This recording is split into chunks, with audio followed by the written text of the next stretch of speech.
Good evening, residents of Everett, Washington. I'd like to call to order the Everett City Council meeting of January 21st, 2026. For more information on council meetings and how to participate, please visit our website at everettwa.gov/citycouncil. Clerk, will you please take the roll? Mayor Franklin. Here. Councilmember Zarlingo. Here. Councilmember Bourbano. Here. Councilmember Tui. Here. Councilmember Weir. Here. Councilmember Bader. Here. Vice President Ryan. Here. President Schwab. Here. At this time, I'd like to ask Councilmember Weir to lead the Pledge of Allegiance.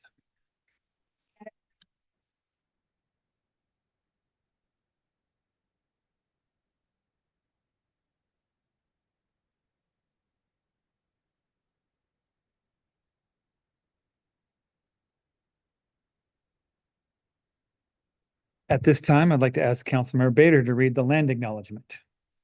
The city council wishes to acknowledge the original inhabitants of this place, the Stahopsha people and their successors, the Tulalip tribes. Since time immemorial, they have hunted, fished, gathered on, and taken care of these lands and waters. We respect their sovereignty, their right to self-determination, and honor their sacred spiritual connection with the land and water.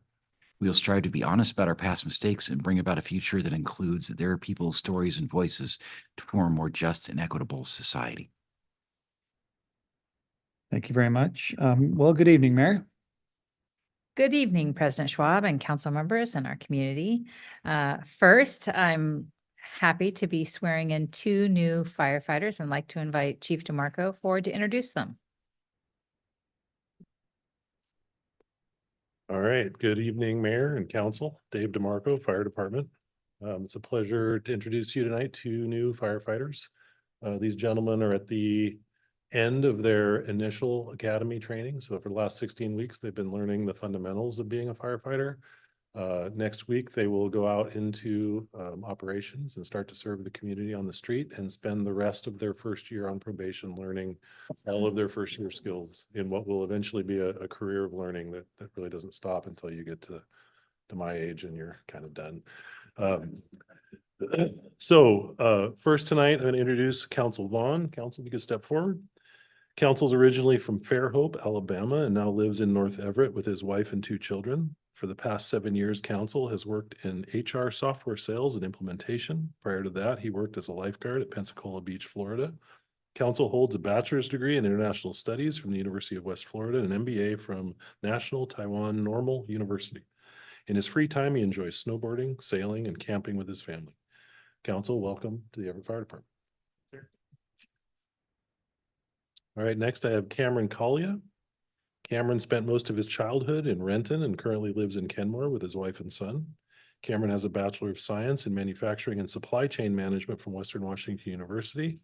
He worked in the aerospace industry doing process improvement and has his own small metal fabrication and welding company. He has no previous fire service experience. Cameron enjoys spending time with his family, remodeling his home, playing chess, and staying fit. Cameron, welcome to the Everett Fire Department. And Council President Schwab has an oath, the firefighter's oath for you to go through with him. Thank you. As a 30-year firefighter, retired, it's an honor to be here before you. Thank you for choosing Everett. Do you solemnly swear that you will faithfully execute the duties of firefighter with integrity, courage, and dedication? Do you further pledge to serve your community, to protect lives and property, and to uphold the mission and values of the Everett Fire Department? Furthermore, will you respect the trust placed in you by the citizens and perform your duties to the best of your ability? Do you take this oath freely and with commitment to the highest standard of professionalism and service? If so, please respond with "I do." Congratulations.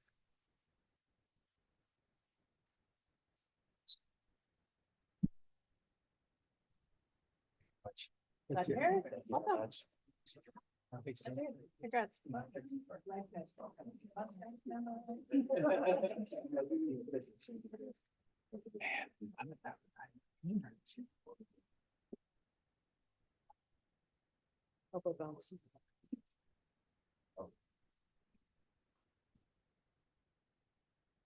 Congratulations, Chief, and to our new firefighters. Welcome to the team.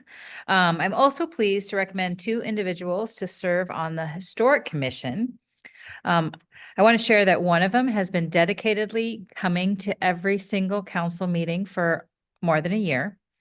So very honored to appoint him. I asked for your confirmation of two new individuals for the Historic Commission. Harmony Cooper, position 1, with a term expiring 12/31/2031, and Marcus Nunez, position 8, with a term expiring 12/31/2027. Councilmember Ryan's happy to move. Second the motion. Motion and second's been made. Is there any comments? Okay, clerk, please take the roll. Councilmember Zarlingo, Yes. Councilmember Bourbano, Yes. Councilmember Tui. Yes. Councilmember Weir. Yes. Councilmember Bader. Yes. Vice President Ryan. Yes. President Schwab. Yes. Thank you. Welcome to the Historic Commission. And now I want to talk just a little bit about economic development. We continue to see strong business growth and continued interest in Everett, which is incredibly exciting. This will be highlighted at next week's Everett Business Outlook, hosted by Puget Sound Business Journal. Our positive momentum is in large part thanks to our strong local ecosystem of economic development organizations that includes the Economic Alliance of Snohomish County. We're really thankful for ESC's strong partnership in attracting and supporting businesses, strengthening key industries, and helping drive continued investment and job growth, not just in Everett, but throughout our county. And so tonight, it's absolutely my honor to invite former Mayor Ray Stephenson and President, Director of the Economic Alliance of Snohomish County to share a little bit about ESC and what you are working on all of our behalf. And I know of all the county, you got a favorite Everett. So really glad you're here.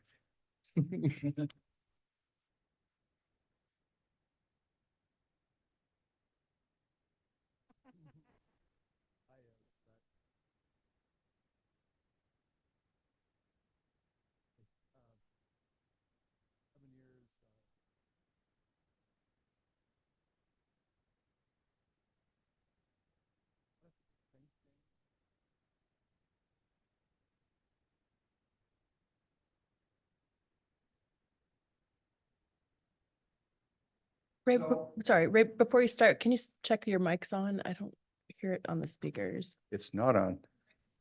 Rookie mistake. So our job, just, you know, in the simplest of terms, and I've said this before and I've heard it said before as well, particularly for public agencies, you can't save your way to prosperity. And it's very difficult in this environment to convince our voters that increasing taxes on their property or other elements of their daily lives, it's a tough go to have that happen. So the way I view this, and I did at the time when I was at the city, is if we can grow this economy, if we can create jobs here, make the companies that are here successful, and what we're doing in a very significant way, we're really trying to attract companies from Europe, from Asia, and we're having significant success. So what I'm going to share with you, and I'll try to be as brief as possible, is some of the events that happened this year with international companies to attract them to Everett and to Snohomish County. Through Select USA Seattle spinoff, it's a partnership that we have with Greater Seattle Partners, and Mayor, I know you're on that board as well.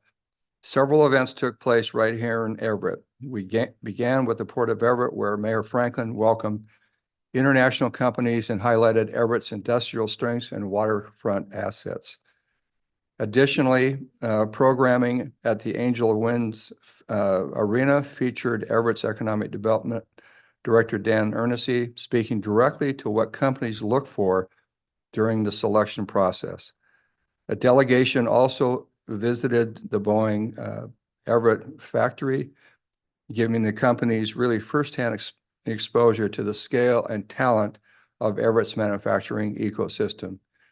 And you can imagine all of those foreign companies seeing the most incredible development and business in aerospace in the world. And it's really, really good news. And it's the good news of late with Boeing new leadership and new orders is only going to help Everett and Snohomish County's economy.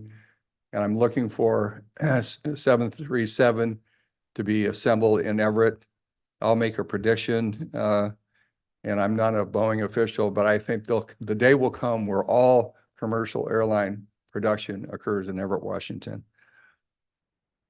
In addition to the Seattle spinoff, we participated in Select USA's Investment Summit, where we held more than 20 one-on-one meetings with international companies actively evaluating U.S. expansion, many in aerospace, advanced manufacturing, and clean technology.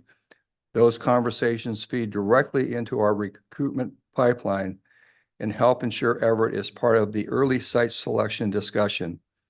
We also sent a representative with the Washington State Department of Commerce to the Paris Air Show, where we had a delegation of 25 formal meetings with those folks and hundreds of additional interactions.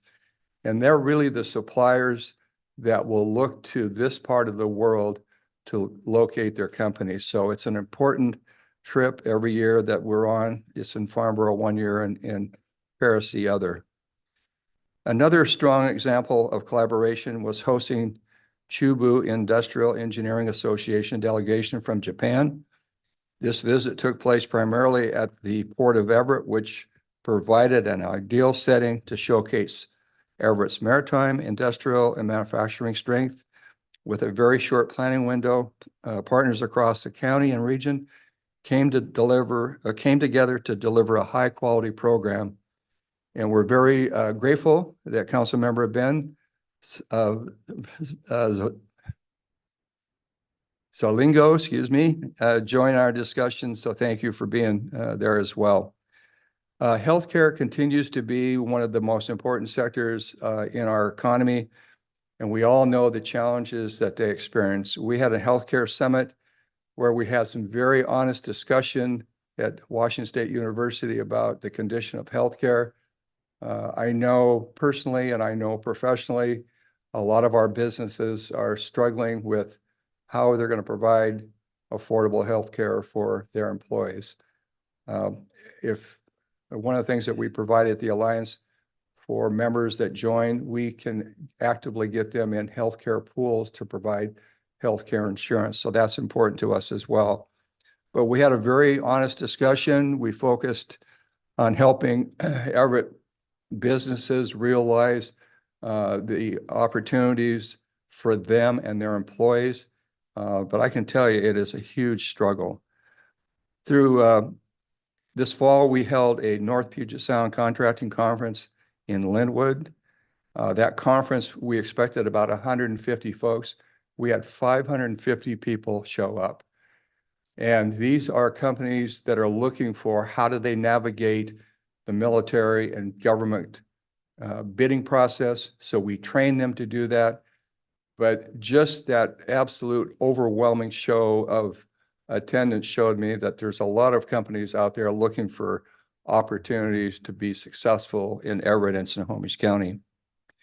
Our business and retention efforts are very important to us. One of the things that we did this fall, and it was absolutely the right thing to do, we created a Snohomish County Chamber Coalition where we brought all the Snohomish County chambers together and we partnered and are partnering on how do we work together for the betterment of our community. And in your case, that is Everett, obviously. So we go on proactive visits to existing businesses to see if they're planning to expand, if there's any roadblocks they're experiencing, how can we help?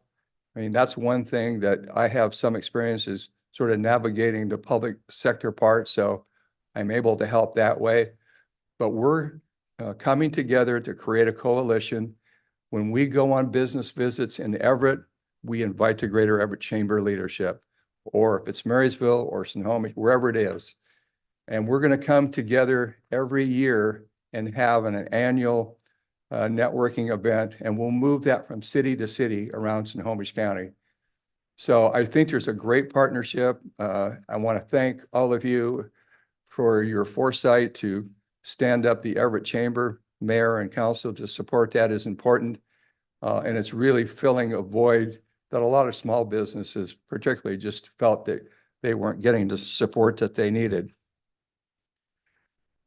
The other thing that occurred, and I want to talk a little bit more about this, but 150 folks showed up at the Port of Everett annual report. This was shortly after we realized that we were not getting the ferry contract. It went to Florida, of all places. We're introducing legislation this year through Senator Marco Elias, and this has been really weighing on me. We are the state that we decided to be. We are progressive in our wages. We have internship programs. We have programs that prepare workers for the future. Yet we're penalized when we're bidding on government contracts. That doesn't seem fair to me. Other states who have decided to be less progressive, if they're competing and beating us at contracts and not providing the quality, I don't think that that's fair. So this effort between the Alliance and Senator Elias will do an independent financial analysis that analyzes the benefits of wages and taxes for workers in the state of Washington. It will not penalize us for paying prevailing wage. It will not penalize us for having internships and for our employees. And so I think that that's the way to go. You probably know today the difference in the state of Washington, maritime shipbuilders get a 13% difference, non-penalty, if you will. They can be 13% higher than competitive bid and be successful. I don't think it's enough. So we're going to do more to work on that going forward. The Puget Sound Business Builder Expo is coming up, and that's a great event as well.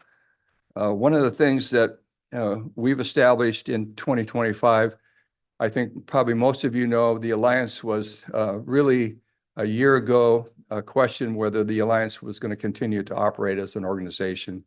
It had funding challenges, and we've had funding challenges this year with the state's budget, but we were able to secure our contract with the county and the Department of Commerce.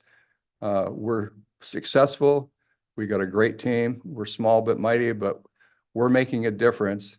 You probably read about Space Portal, $350,000 grant that we got from the state of Department of Commerce.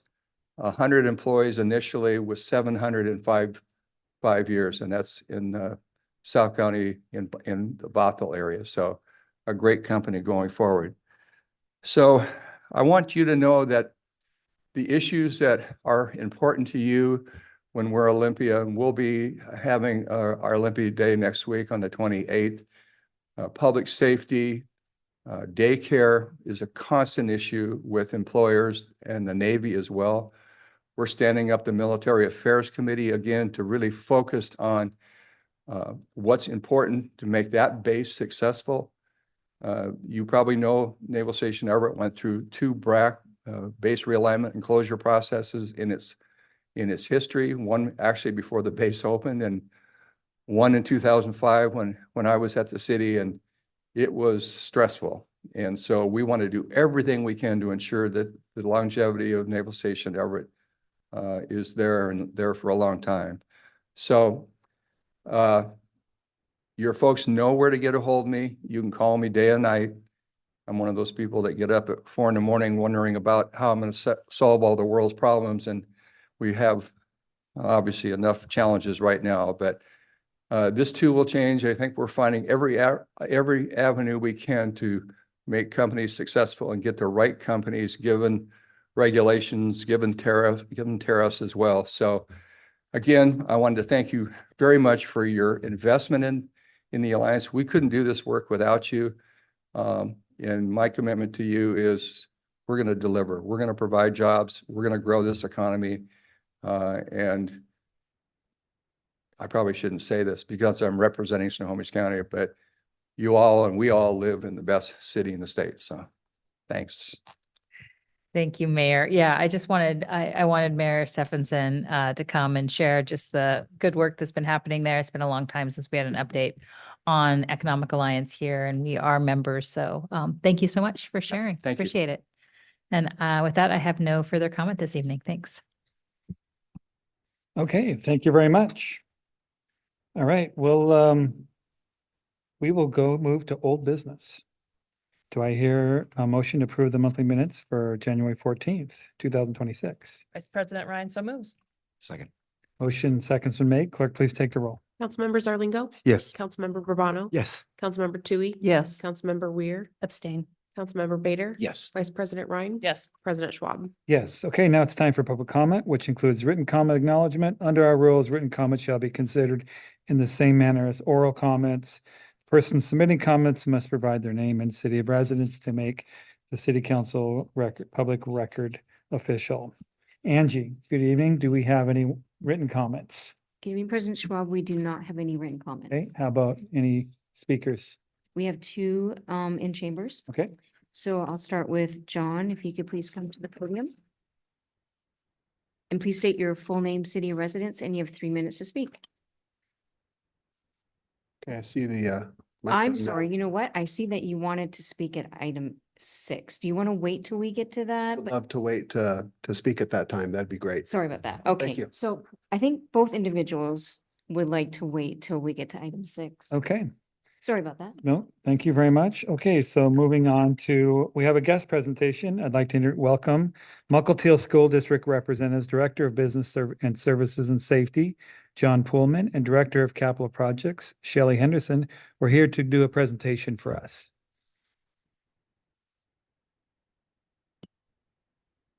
Yeah, thank you for inviting us here, President Schwab and Council, and having us here to share about Mukilteo School District. And we'll just be giving a brief overview of our educational program and operation levies renewal and our capital bond, both ballot measures on the February 10th, 2026. So a little grounding in Mukilteo School District. We are just west of Everett Public Schools. We serve the city of Mukilteo, parts of Everett, Linwood, Edmonds, Mill Creek, and unincorporated Snohomish County. A large part of our enrollment comes from students that are living in the city of Everett. We have 21 schools, 14,544 students. We have a very diverse student population. We have facilities going from 1950s to a couple buildings that opened this last school year.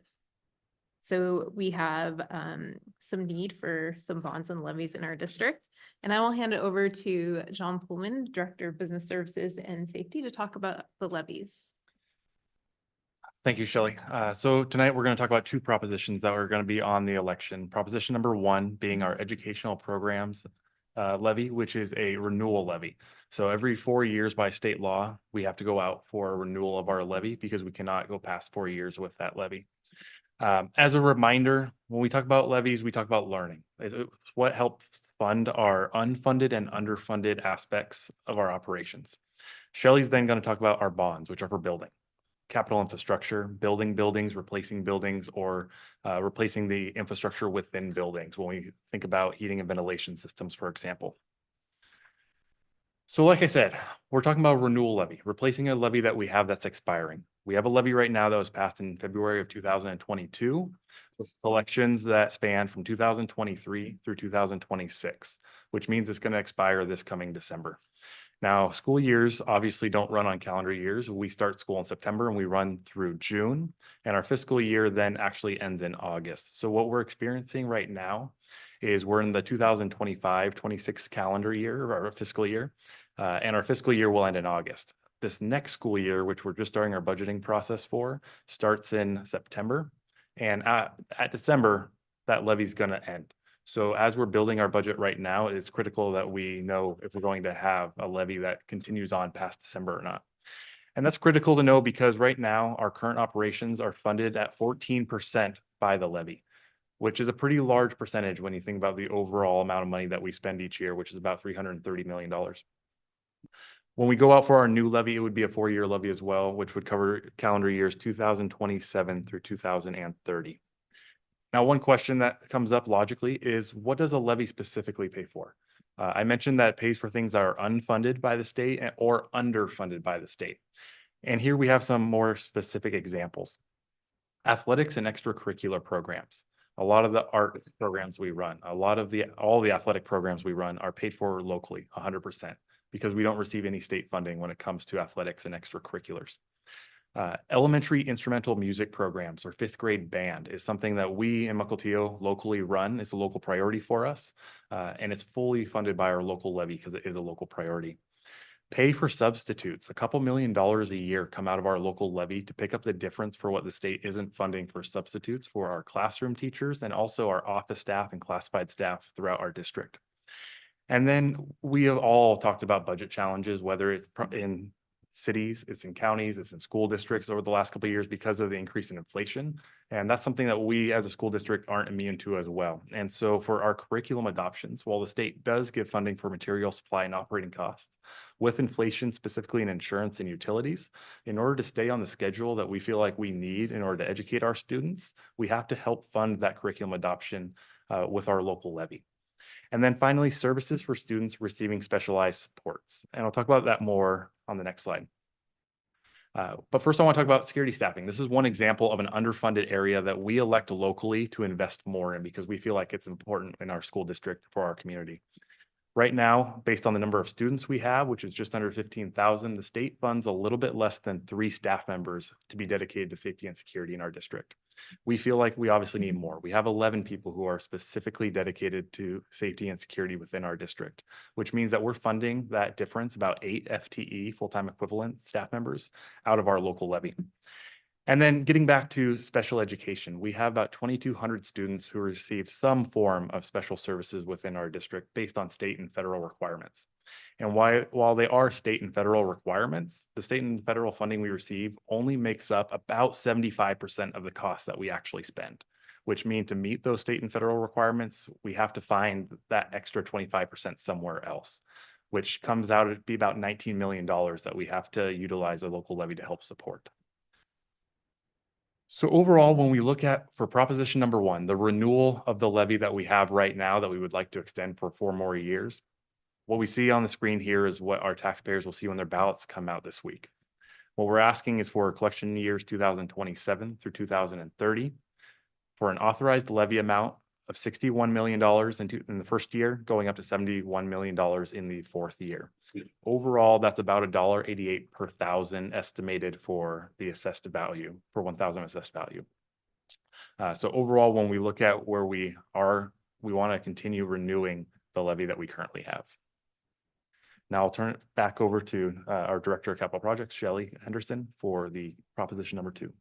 Yeah, proposition number 2 is for our 2026 capital bond. Similar to Everett Public Schools, we had a capital bond advisory committee, over 30 people, which included community members, students, and staff representing each of our schools to look over a data set, extensive data set about all our facilities from January to June, about 9 meetings. And they looked at about $1 billion worth of need and needed to prioritize and pare that down into something that could fit into a bond. They came up with a $400 million bond package, which was recommended to our school board and then approved. And so here you can see we break our bond down into types of projects, which I will be going over. So major projects, we are doing a completion of the full school replacement at Explorer Middle School and Mukilteo Elementary School. We started that phase replacement in our 2020 bond. We will be continuing with the phase replacement of Serene Lake Elementary School and starting a phase replacement at Olivia Park Elementary School. We do phase replacements for a couple of reasons. One is we're replacing these schools while the schools are occupied. So we're having to build out on occupied campuses, and some of our campuses are not very large, so we have to take it in phases, and also to be fiscally responsible with the amount of bond that we're asking our community for. We're also going to be touching Kamiak High School gym. While they've grown since 1993, we haven't done any modification to the gym to fit that student population or their PE and athletic programs. So we're going to be expanding that gym and making some improvements there. Just an example of one of the replacements, Explorer Middle School. I picked that because we go through City of Everett for permitting at Explorer Middle School. That top picture, you can kind of see what the existing conditions are. It's a lot of concrete. It's not very warm or welcoming. It has multiple buildings on a fairly open campus.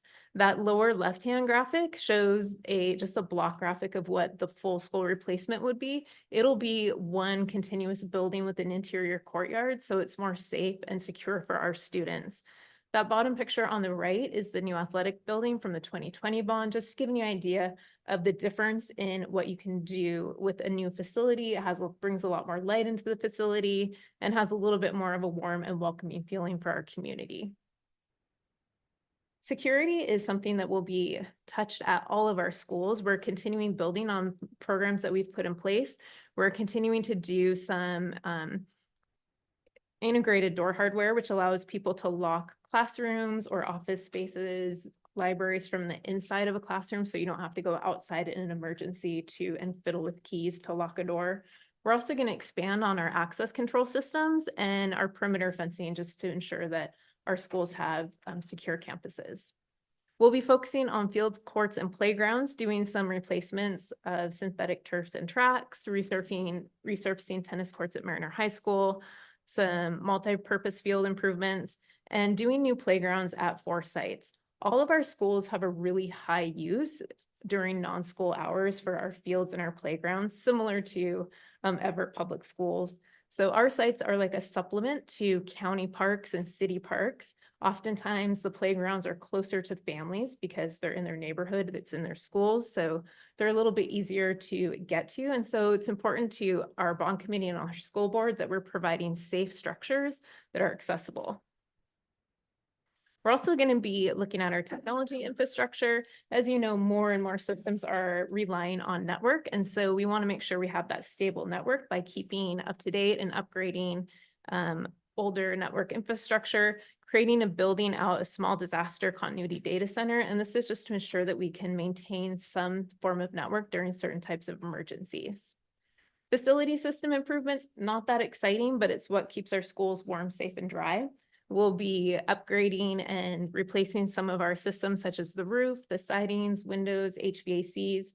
We have some fire alarm systems and elevators dating back to the 1960s, and it is far time that we replace those and upgraded those. So those will also be a focus of our facility systems. So one thing that was important to our advisory committee and our school board was to show that each of our schools and our entire community receives some type of positive impact from our bond because they are all paying for this with their tax dollars. So this is just a graphic we use to show that all of our schools and the type of project that they will be receiving at their school so they know what impact they can expect. And so that is what is in our bond. John talked about what is in our levy. So the cost of that, this is a graph of the total school district tax rate. So this tax rate includes our levy, our capital levy, previous bonds, and then we would add our new bond into it. So currently our tax rate is $284 per $1,000 of assessed value. And if both propositions pass, that would go up to $322 per $1,000 of assessed value. Our average home value in Mukilteo is $659,200. And so if you took that average home value, it is roughly $20, just under $21 increase per month in taxes. And similar to Everett, we are just collecting the $400 million in bond and the levy amounts that you saw. So as assessed values, if they rise or go up or new homes are built in the community, they would share in a portion of those taxes, which would adjust that $1,000 rate slightly. And so that is your very brief overview of the bond and levy that we have going. There's lots more information on our website. John and I and our team are available for questions. And the most important thing is that people get out and vote for the February 10th election. Okay, thank you very much. Any questions from council? Okay, thank you very much. Really appreciate it. Thank you. Thank you.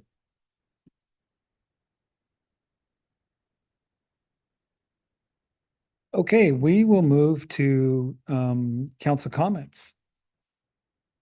And we'll begin with Councilmember Zarlingo.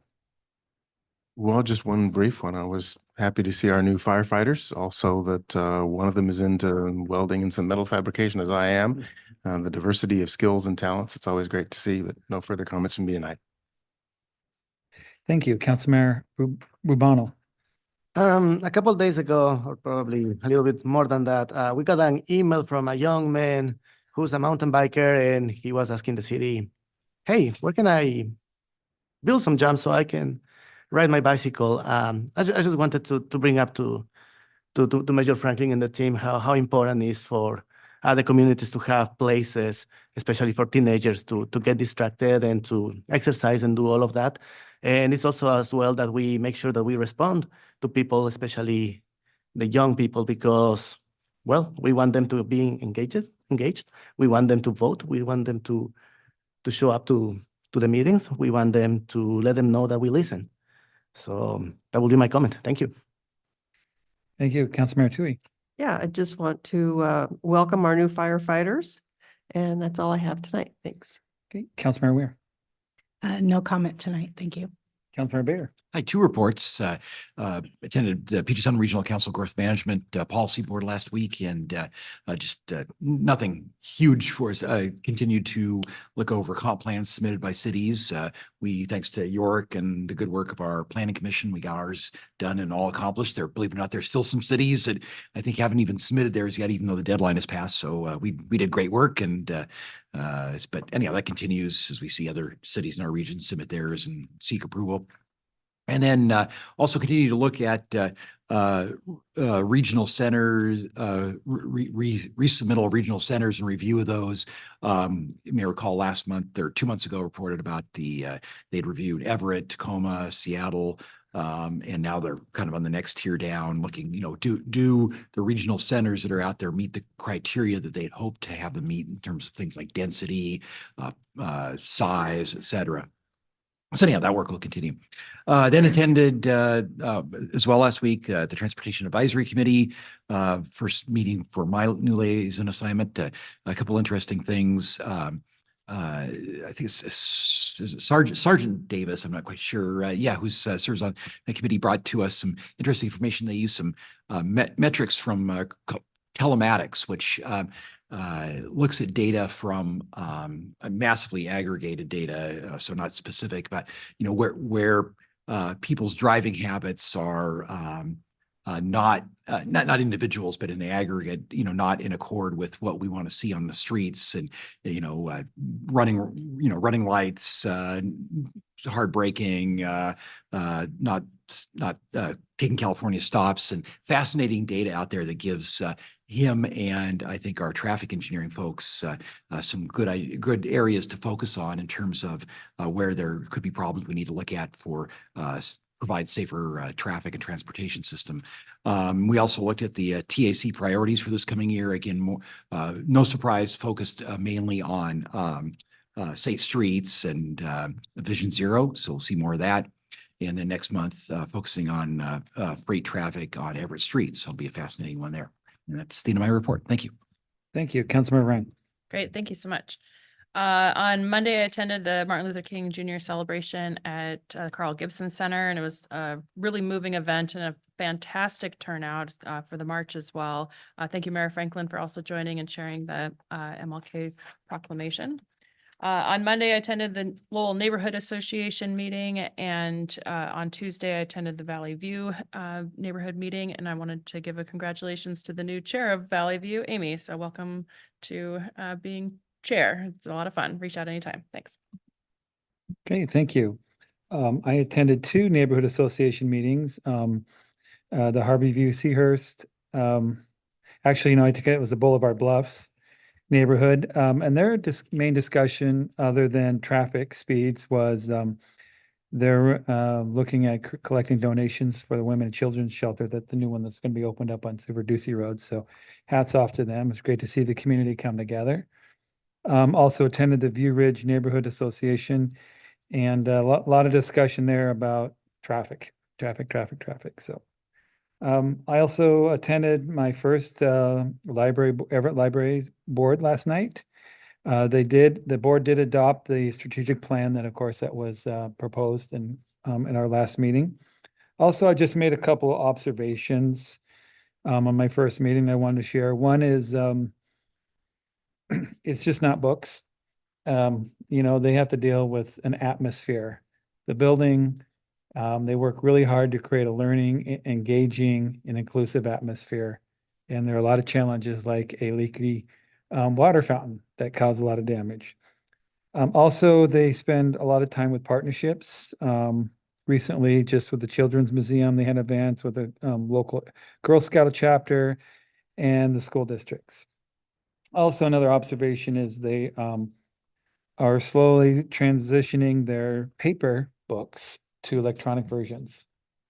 And so, yeah, so that's a whole different cost involved. And you can't just use one book and repeat it. Those subscriptions do have an end date on them. So anyway, that was that. Also, I just want to reinforce that our council retreat takes place on the 31st, starting at 9 a.m. to approximately 3 at the Everett Station Warehouse Room on the 4th floor, located at 3201 Smith Avenue. The public is welcome to attend, but public comments will not be permitted. So at that, I'll go to city administration. I thought I would just share, you'll hear from me later on like 2 items, but I'm looking forward to your retreat on the 31st. We have staff putting together really great information for you. And it will be a good chance to exercise your policymaking minds, to get guidance and feedback on some significant issues facing our city this year and into the future. So, but I don't have anything else. Okay, and tomorrow we'll send out the agenda. We send out tomorrow just for your curiosity. Okay, how about our city attorney? No report, no executive session. Okay, thank you very much. Okay, on to our consent items. We have 5 consent items before you. Do I hear a motion? Councilmember Bader, so moves. Councilmember Ryan seconds. Motion and seconds are made. Clerk, please take the roll. Councilmember Zarlingo. Yes. Councilmember Bourbano. Yes. Councilmember Tui. Yes. Councilmember Weir. Yes. Councilmember Bader. Yes. Vice President Ryan. Yes. President Schwab. Yes. Okay, moving to our action item. Item number 6, Council Bill 2512-91. Third and final reading, adopt an ordinance for Everett 2044 housekeeping amendments to develop regulations recently adopted through the Everett 2044 periodic updating amending EMC chapter 14.16, 19.03, 19.04, 19.05, 19.06, 19.08, 19.09, 19.13, 19.22, 19.25, 19.34, 19.35, 19.38, 19.36, and 19.40. Councilmember Bader, did I get that right? 19. What? Second to last one. Oh, I went too Repeat fast. if you could repeat The last one is 19.40. second to last one. Okay, 19.39. Thank you. All right, I knew I could count on the team here. All right, and we have a report and then we have public comment. Okay. Just a quick recap of where we're at. So this is a package of clarifications, corrections, and cleanups to the Everett 2044 periodic update that was adopted in July of 2025. Part of the package that we've been discussing at the most recent council meetings include addresses inclusionary zoning and relaxes the affordability level for owner occupancy dwellings. Current code requires within the sub area that inclusionary zoning is applicable, that 20% of the units for owner occupied housing be reserved for households earning up to 80% of area median income. For rentals, the current code requires that 10% be to 80% area median income, 10% be to 60% area median income. So there's not a lot of difference between the owner occupancy and the renter occupancy. And what we've found through feedback after adoption and working with the Planning Commission that it's a different financial set of characteristics for building owner occupancy housing, and that should be reflected with a differential in the affordability level. So this ordinance before you would relax that affordability level for owner occupancy housing to 20% of the units must be affordable to households making up to 100% of area median income. And there is likewise the fee in lieu in current code if instead of performing and delivering those units as affordable for 50 years, an applicant can pay a fee in lieu equal to $15 per square foot of the development subject to that section.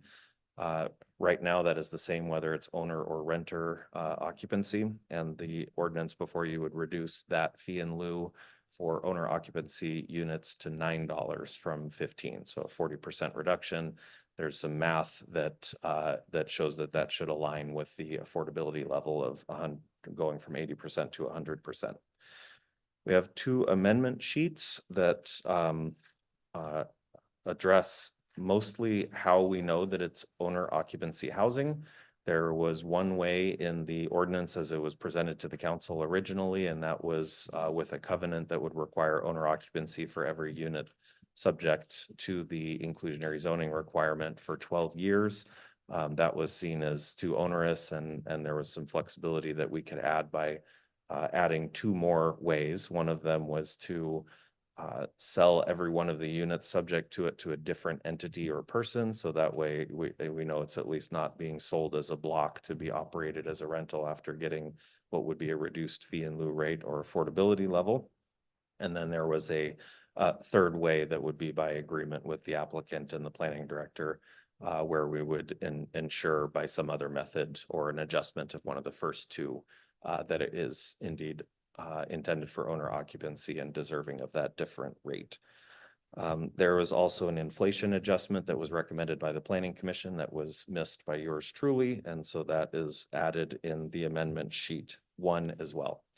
Amendment sheet 1A reflects the ask of Councilmember Ryan at the last meeting and would add two other conditions for assessing at the $9 per square foot reduced fee in lieu rate, and that would require 10% of the units developed to be sold to first-time home buyers, and would also limit that $9 fee in lieu in cases where there had been a habitable dwelling on the project site that was removed as part of the development. So in those cases, the $15 fee in lieu would be the only option other than performance for the developer. So both amendment sheets include the staff recommended amendments, which are the two other routes to ensuring owner occupancy, as well as the inflation that was missed by staff but recommended by the Planning Commission. 1A, which is the Councilmember Ryan's amendment, includes the first-time home buyer and the cannot include a habitable dwelling. Planning Commission did recommend approval of the ordinance. They have not reviewed the amendment sheets, but staff recommends approval of amendment sheet 1 along with the ordinance that was recommended by the Planning Commission. That's an overview recap. Would be happy to take any questions before or after. Great. Okay, so John, if you could return to the podium and please state your full name, city residence, and you have 3 minutes to speak. John Moranti, I'm here representing Pacific Ridge Homes, 17920 Bothell Everett Highway, Bothell, Washington. I'm a resident of South Everett, just off 35th. Unfortunately, not in the city, but lived here for 7 years before. Yes. As a builder, Pacific Ridge Homes, we've built a number of communities in the city of Everett over the last couple of years. And I only bring this up as a point of reference, so when I move forward on a couple of other things here, you'll see where I'm coming from. Recently, we finished up our Grayson Square project just off 19th. That was the home of the Alfies site previously. That was 80 townhomes. Chelsea Heights, which is located just behind the Target and Sportsman's Warehouse off of Everett Mall Way. That was 42 single-family homes. Benton Square, 26 townhomes, just off of 118th. And Harrison Point, just off of 18th, 18 single-family detached units. Why do I bring this up? Well, we built those communities, we sold those communities to now residents in the city of Everett, and we feel like we have a pretty good understanding over the past handful of years what it takes to get home buyers into the city of Everett. While these properties are not within the inclusionary zone that we're here talking about today, we understand what the challenges are. And when we bring in the inclusionary zone additional fee, which for an average home, which would go up to about $27,000 per unit, that's 18,000 square foot home. With the reduced rate that's before you here today, based on sheet 1, which I'm here supporting, that would take that down to $16,000 per unit. So we're going to have to incorporate that in addition to the home price in order to get people into it. We believe that we understand the inclusionary zones here. We understand that what comes along with the inclusionary zone is going to remain. We also understand that the single family homes that are owned by families within Everett also are probably something that should be provided within the inclusionary zone. It just necessarily isn't for rent. So we're really excited about the opportunity to put a fee simple home out for sale for residents of Everett. Now, when you say fee simple, what are you talking about? Talking about duplexes, townhomes, and detached residences. Exactly what we've built in the city of Everett over the last couple of years. We think it's important to encourage that and provide that. We know how we can do it. We know how to develop it and build it. And we understand that if we are able to get sheet 1 passed, it'd be a great benefit for the development community as well as Pacific Ridge Homes. Thank you.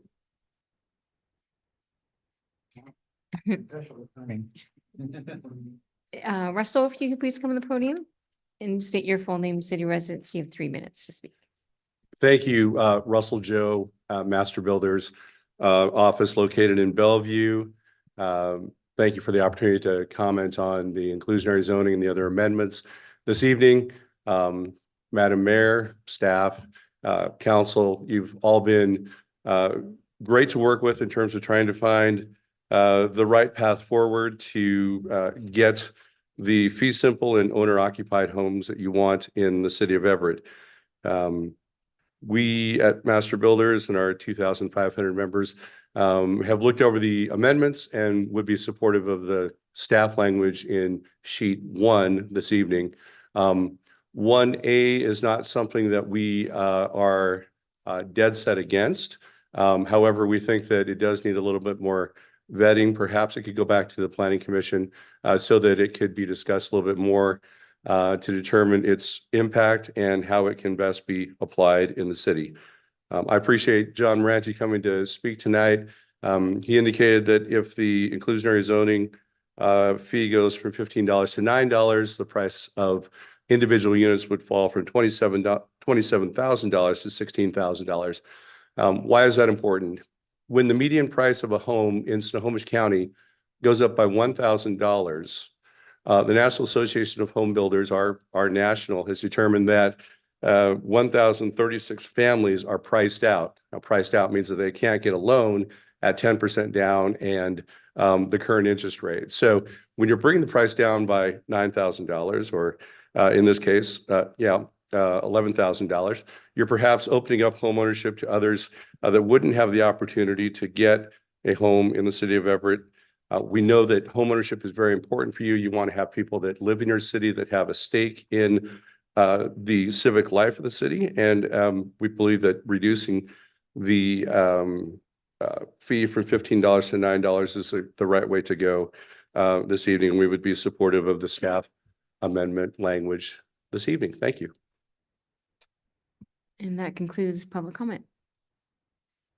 Okay, thank you. So we have had public comment and the third reading and an update from planning. So we are now on action item 6. Are there any questions or comments from council members? Councilmember Ryan. Great, thanks. I have a question and I have plenty of other comments as well, but I just wanted to start with a clarifying question. So one of the intents behind Amendment 1A that I had proposed was to address blighted properties, vacant box stores, underutilized parking lots and whatnot, basically infill housing.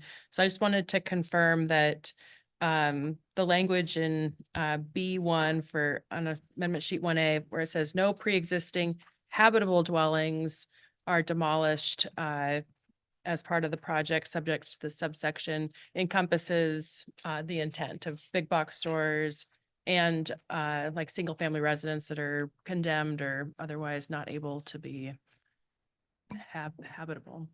Correct. Yes, replacement of a commercial property or a vacant property with residential would not trigger this clause, only a habitable dwelling. Okay, great. Any other questions? I have a question on that, if that's okay. So if, for instance, the big discussion has been the Fred Meyer. So if that particular property is redeveloped and they want to build homes on it, single family homes, would it be eligible for the $9 fee structure Yes, it would. under both amendments? Under both amendments, it would, because there's no dwelling to be removed. Yes, it would be eligible for either the ownership level of 100% AMI of 20% of the units, or the fee in lieu rate of $9 if it was built for owner occupancy. And then I had another question about has there been a study on the percentage of individual ownership in this exclusionary zone versus just rental units?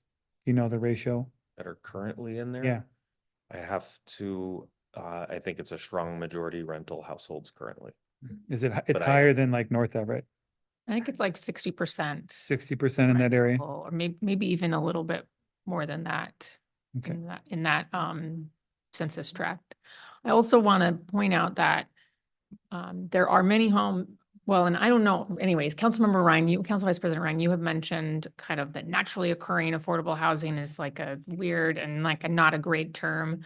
There are many homes that under code are habitable, but maybe could provide the land that might result in many more units than are there today that could get wrapped up, I think, in the intent or the language of the amendment too. It's just a thought. Okay, So. thank you. Councilmember Bader?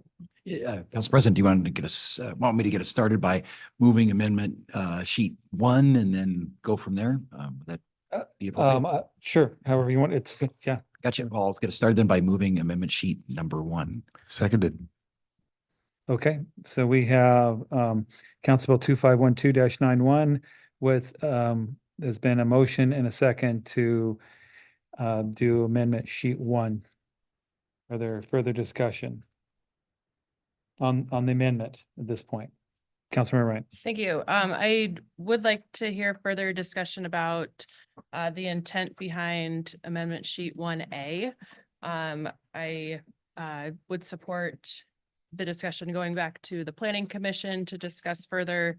I see 1A as an alignment between many of our discussions that we've already had about addressing blighted properties, incentivizing infill housing, addressing vacant big box stores, and also aligning that with our goals of promoting and encouraging first-time home ownership opportunities.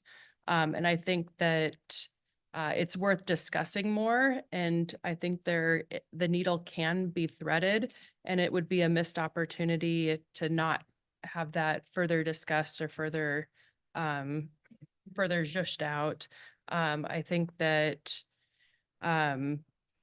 there's also other opportunities for just ensuring that we're not unraveling the work that we had done during the comp plan as well, when we had deep discussions about displacement and protecting against displacement for communities that have been identified as being at a high risk of displacement.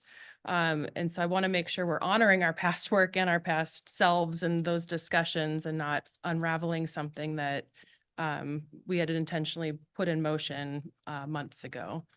So I would prefer if we, I would rather see amendment sheet 1A moved back to Planning Commission for further discussion as opposed to just passing amendment sheet 1 tonight. Councilmember Zarlingo.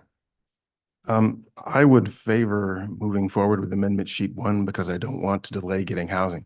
As our former mayor and now head of Economic Alliance, Snohomish County, had demonstrated tonight, we are really doing a great job of bringing jobs. and the income that comes along with that. And the problem is we just aren't doing that in terms of housing. While I think we can tune these things, I also think we should not be delaying moving what we can in terms of housing, especially where I think we have people willing to do some building. I've been looking at the amendment with respect to the Amendment 1A with respect to demolishing existing housing. And I mean, first of all, I agree with Councilmember Ryan in terms of limiting displacement and what we've got here, especially with the fee in lieu. I think it's a practical thing for builders that can help limit that and counter some of the forces driving it.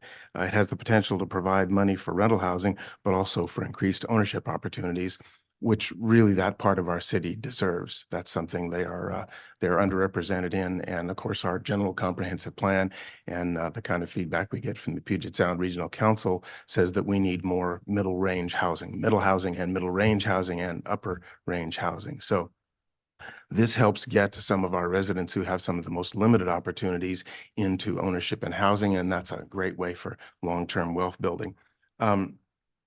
And so in a city with a higher percentage of rentals, this means more for us. Looking specifically at that, the term, the phrase or the provision, no pre-existing habitable dwellings are demolished as part of the project. So I support the efforts to limit displacement, but I don't think this blanket prohibition is really the right step to take. And partly because the only way we would know a dwelling was not habitable if it had been declared blighted or condemned. There could be old, poorly maintained and substandard housing that is not demonstrably uninhabitable, at least not yet. So I'm afraid the consequence of this provision is to lock in the current use of properties where redevelopment is in the best interest of the community and where more affordable ownership opportunities can be created.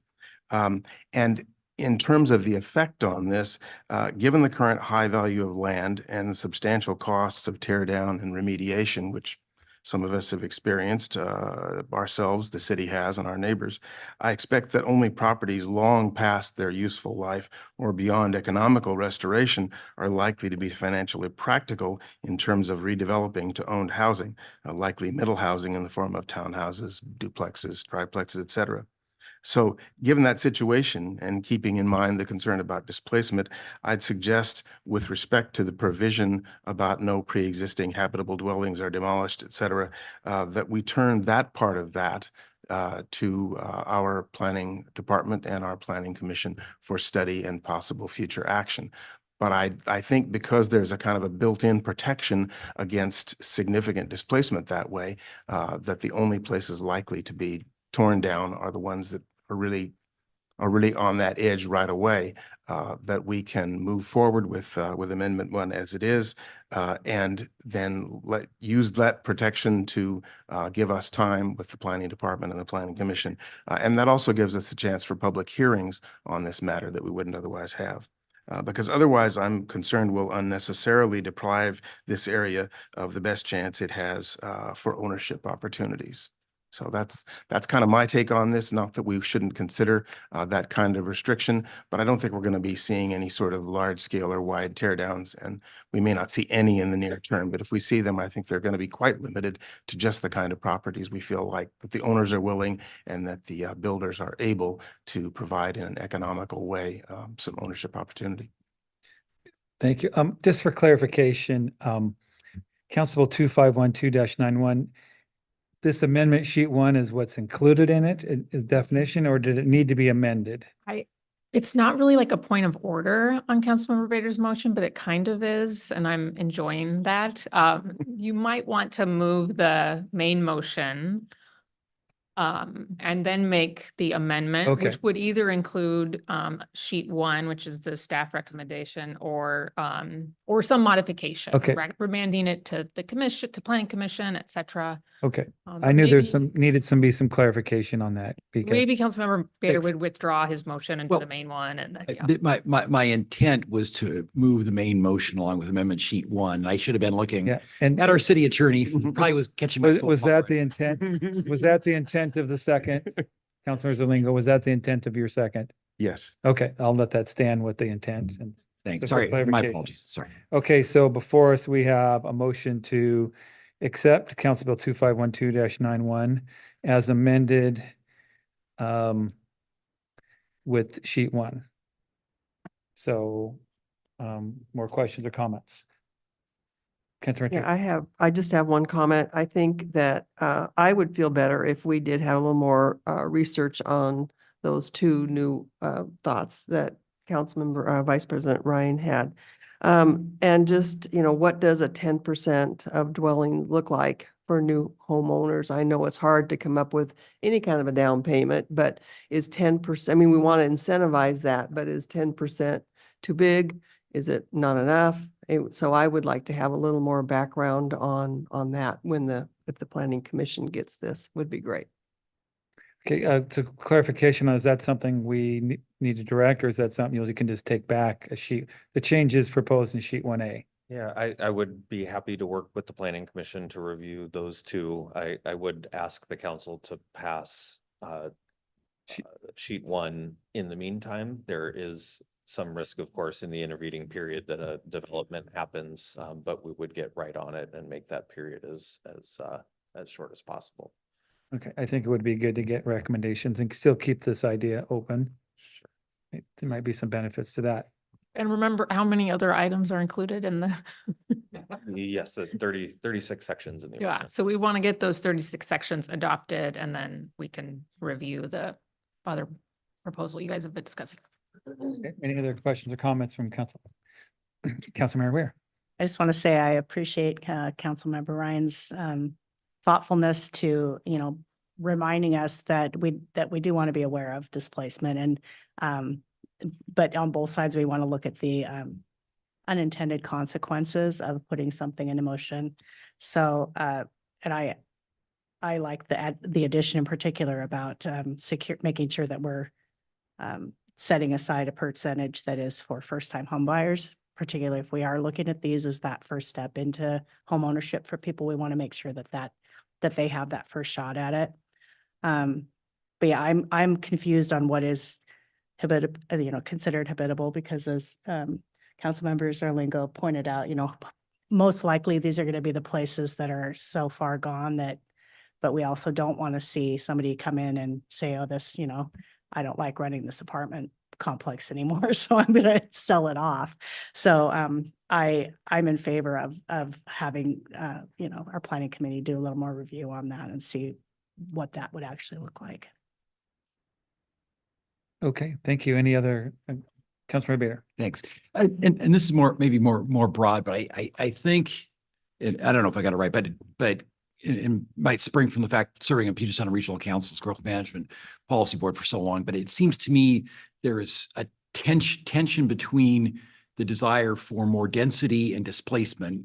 I struggle to find out how we're going to get more density without some displacement. So I'm not asking for, kind of a, explanation tonight, and maybe the planning commission has dealt with this and I just need to go back and watch planning commission meetings, but I'd be kind of curious at some point to at least have some more education on, what that is there a tension there, and do we have trade-offs between those two? And it's just that I hear about both of those things so often, avoiding displacement, but also the desire for density that I'd be grateful. And maybe York, it's a one-on-one with you and I, but just would appreciate some more education on how that tension, is there really a tension, and how that works, given the economics of it too. So, and I hope planning commission, if they haven't discussed that, will discuss that when I hope they will, as they look at this, as you promise they will. Thanks.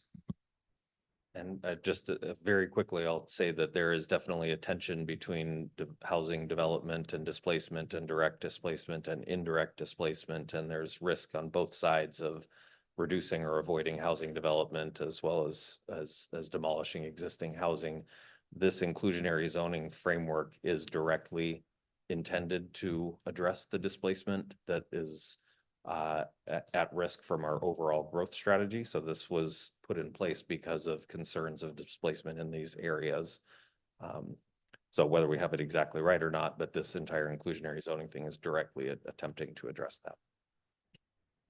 Councilmember. Great, thank you. For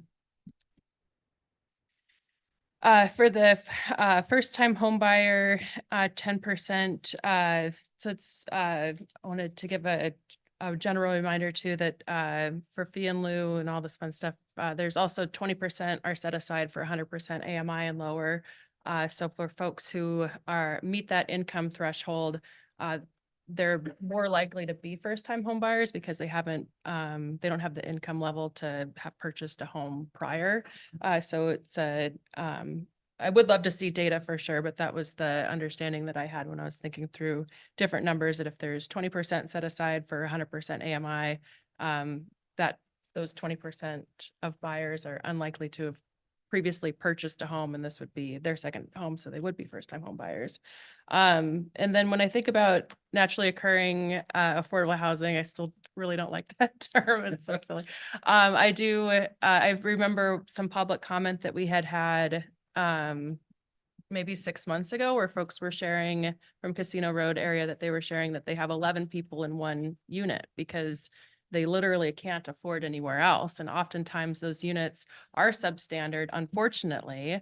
But to tear that place down and replace it with something else, even if there is a net gain in housing units, that is literally economic displacement, because those folks don't have anywhere else to go because there aren't affordable housing units that are available. So there is the push and pull, and the intent behind 1A, which I'm reading the writing on the wall, was to ensure that folks still have a place to call home in Everett, and that we have other ways to having, code enforcement to make sure that, substandard housing is still habitable in one way or another. So if Planning Commission could discuss it further, that would be fantastic. I would reiterate my intent that my proposed amendment was to align our various policy discussions and concerns about displacement, about blighted properties, and in using a carrot instead of a stick to direct people towards those infill housing and those vacant properties, so that we're not economically evicting people from the only place that they can't afford to call home. And then aligning that with our increased home ownership opportunities, especially for first-time home buyers. So I look forward to hearing the planning discussions, conversations about that. Thank you. Thank you, Councilmember Brownell. Just a quick comment, and probably just my personal ideas. I do agree with Councilmember Sarlingo. I do believe that we should probably hurry up on this before prices keep going up. For the pre-existing dwelling, if those are demolished, probably we should start thinking about adding something that says the same amount of houses that were demolished, or more houses should be built in place for the houses that were demolished. For the first-time buyer section, I think that if we do that, we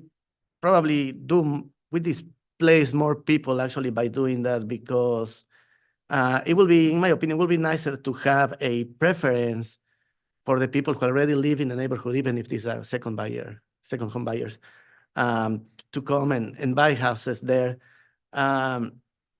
Because if you already live in a neighborhood and you cannot buy the house because you already own the house, well, or you want to upgrade your home, then you have to move out of the neighborhood to do that. And we would like to maintain the character of the neighborhood as well. I would like to point out that the recommendation from Casino Connect was they recommended to have 60% of the houses assigned for low income, and we are going already at 100%. I understand, where the builders are coming from, and I certainly understand that even at 100%, people are going to benefit out of it. So, yeah, just my comments. Thank you. Councilmember Zarlingo. Maybe a little more detail of the model in my mind is not that we are going to be tearing down apartment complexes that are full and overfull of people.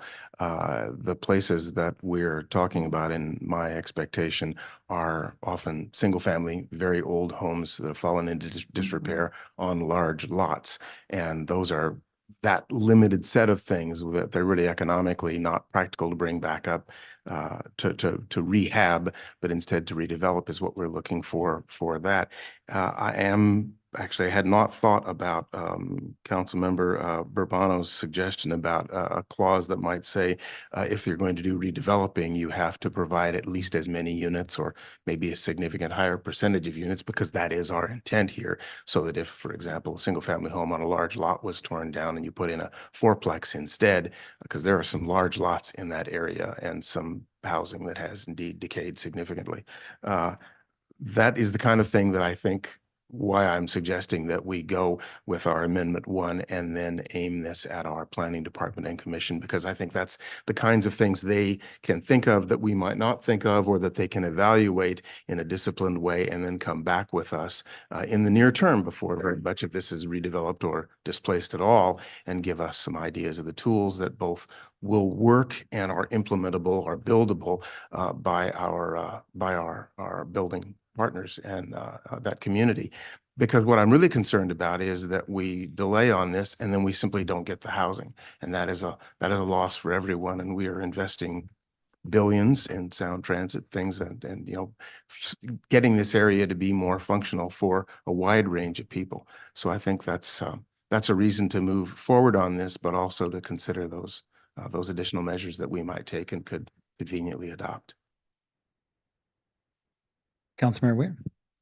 So tagging on to that, and this is kind of a question towards Paula, I guess, but because I think I understand your intent with this. I mean, is there a way that it could be more specifically aligned to that excluding multifamily units and focusing on, as council members Arlingo is saying, that, if it is a large piece of property and it's got a home that's in disrepair that maybe has been inherited by,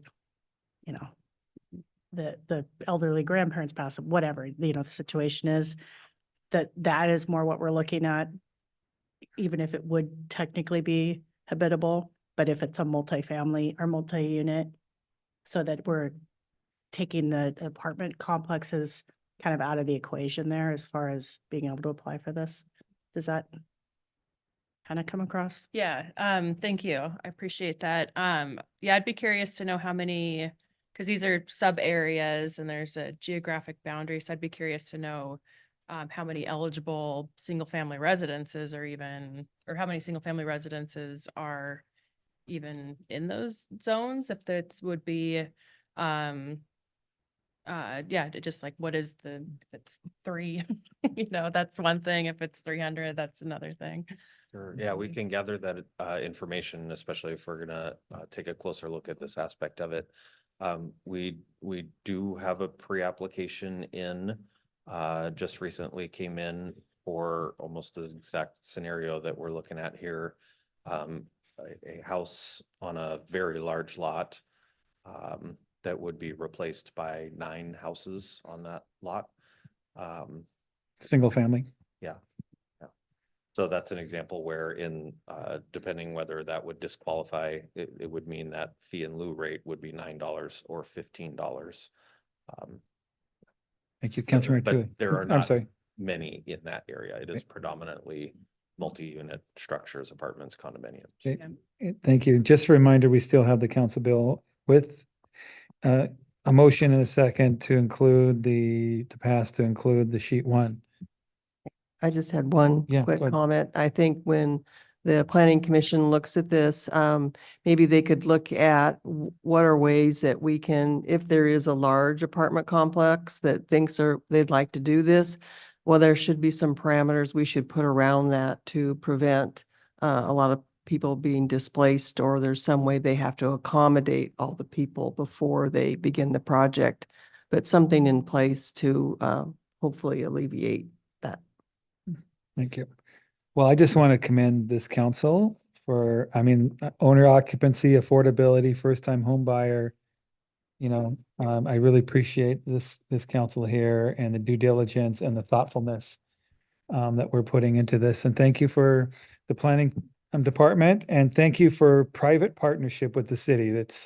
We really appreciate that private partnership. That's moving forward. It's going to create a successful future, as the mayor says many times. Okay, Councilmember Ryan. One more, thank you. Thank you again, Councilmember Weir, for that suggestion, and the example that you provided with the single family residence, huge lot, could be a higher and greater use to address the housing affordability in the community. I would support a scenario like that to also be included under the fee in lieu. So just wanted to put that on the record. Thank you. Okay. Clerk, please take the roll. Councilmember Zarlingo. Yes. Councilmember Burbano. Yes. Councilmember Tui. Yes. Councilmember Weir. Yes. Councilmember Bader. Yes. Vice President Ryan. Yes. President Schwab. Yes. Okay, moving on to item number 7. Approve the appointments of the Charter Review Committee. And do we have a report from administration?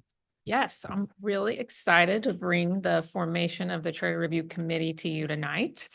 The city's charter was first adopted in 1968 by the voters, and the Charter Review Committee is formed about every 10 years to review and evaluate the charter, take public input, and then provide a written recommendation to the mayor and the council as to whether the charter should be revised. And it's been amended a few times in 1982, 96, 06, and then 2016.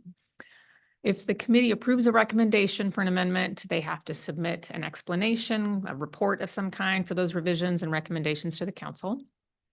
I also plan to bring back a resolution for you, like in the next week or two, for approval before the commission begins their work to set some guidance for their committee's operation, for the committee's operations.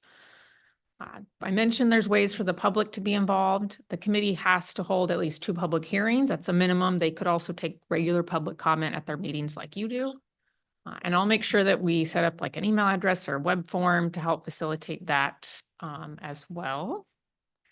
At this point, their first meeting is set for February 12th at 4:30 in the EMB. Tonight, you're going to set the membership of the committee, except for a 15th member that will be appointed by the committee itself at their first meeting. Council appoints half and the mayor appoints half. City Council, you all submitted your choices to your executive assistant, and so I'll read that list of 7.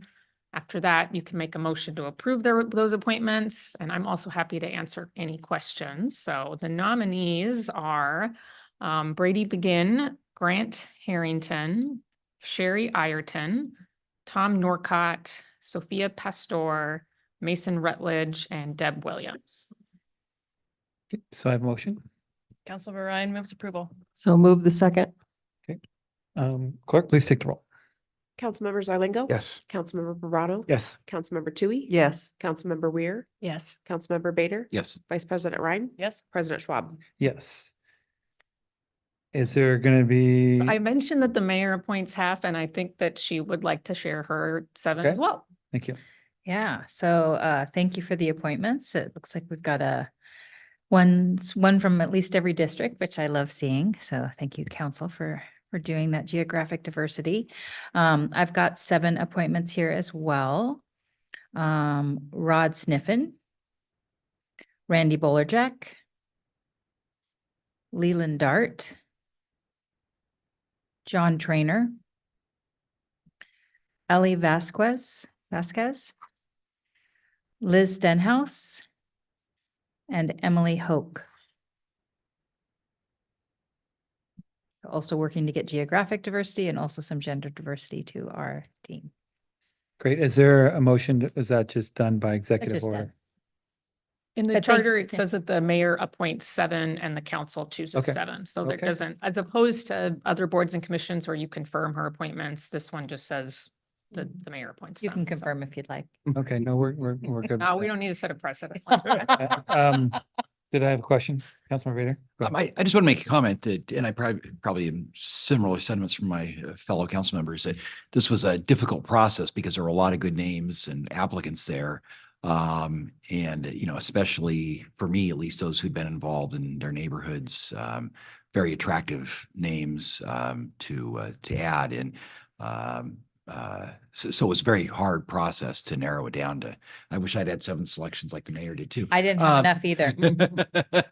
So anyhow, I'm eager to find out who the committee chooses is 15th, because I could easily suggest about 7 more to choose their 15th. So thanks for everyone for applying, and appreciate the involvement of so many of those folks, and hope, especially those who this might have been their first application to get involved in the city. I hope they pursue continued involvement in the city. And one area to me that I'd really recommend those folks look at is getting involved in their neighborhood groups who can really use that. I know some of those who didn't make the cut are involved already, but for those who this was our first time to really get involved, I'd really encourage that. Thanks for letting me make those comments. Yeah. And I'd like to add too that Councilmember Ryan and myself and Councilmember Zarlingo, we're going to bring before you just some set of guidelines, intentions of this group, meeting decorum, and before you for you to examine and hopefully pass in a resolution form. We'll do that next week, hopefully. Hopefully. Yes, I have a draft in front of city attorney for review, and I'll touch base with you guys too to get your feedback. Perfect. Thank you. I Okay. think Angie will be ready to amend the draft that I approved already for next week's agenda. Okay. So you have anything other report on the charter review? Okay. Thank you for all your hard work on that. Thank you, Mayor. Thank you all and I agree, it was a tough decision. Okay. Moving on to briefings. So we have a legislative session briefing and an update. Yes, this is partly me and then partly our lobbyist who should be on the Zoom, and hopefully will, yes, turn his camera on. Good thing you're used to late nights being down in session right now. Early mornings and late nights. Well, for those who haven't met him before, this is Trevor Justin, our lobbyist based in Olympia that works for the city on our priorities, and works closely with me and then many of our staff who provide testimony and bills and are engaged in the legislative process. So I will turn it over to you, Trevor, to kind of give us a briefing and status on the session so far. And it's been a long, a week and a half, but go ahead. Yeah, have started the morning with 7:30 a.m. meetings with Jennifer and the mayor, and here we are at council about 8 o'clock. So a fun day. Good to see you all. Thanks for letting me join virtually, obviously running around in Olympia. Sorry I'm not in front of you in person. We'll try and do that after session, but good to see you all. Wanted to kind of give a 2026 legislative session preview, even though we're in week 2, and then cover some of our legislative agenda items that we're working on with Jennifer, and then happy to kind of talk about what we've done the first 10 or so days of session. So again, good to see you all. 2026 session is the second year of the biennium. It's known as the short session, just 60 days. Last session in 2025 was a 105-day session. We are now started a 60-day session last Monday, January 12th. Second year of the biennium. In the long years, the legislature passes kind of 2-year biennial budgets, operating budget, transportation budget, capital budget. In the supplemental years, in this session, they kind of pass tweaks to those budgets, which are supplemental budgets. Every piece of legislation that died last session is automatically reintroduced and alive again in the 26th session. And then there's various hundreds already new proposals to consider for the 2026 session as well. So if we rewind briefly, you'll recall that the legislature was facing very significant fiscal challenges in the 2025 session. They entered that session with about a $12 to $16 billion shortfall, depending how you look at it. In the end, the legislature cut billions of dollars out of the operating budget and passed about $9.5 billion in new revenue last year. So that was a lot of the extensive work the legislature did last year. As we head into 2026, now that we are in 2026, unfortunately, the state is still facing some of those fiscal and revenue challenges, not as extensive as 2025, but still extensive in 2026 nonetheless. State's looking at about a $1.6 billion shortfall. And again, they need to address that shortfall in the supplemental year. Also, revenue proposals are on the table. If you want to back up real briefly to the fall, on top of that $1.6 billion shortfall, state agencies also submitted to the governor about $2 billion in additional requests that were high needed requests from state agencies.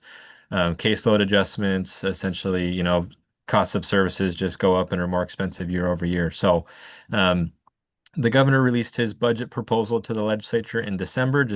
I think December 23rd, the governor released his budget proposal.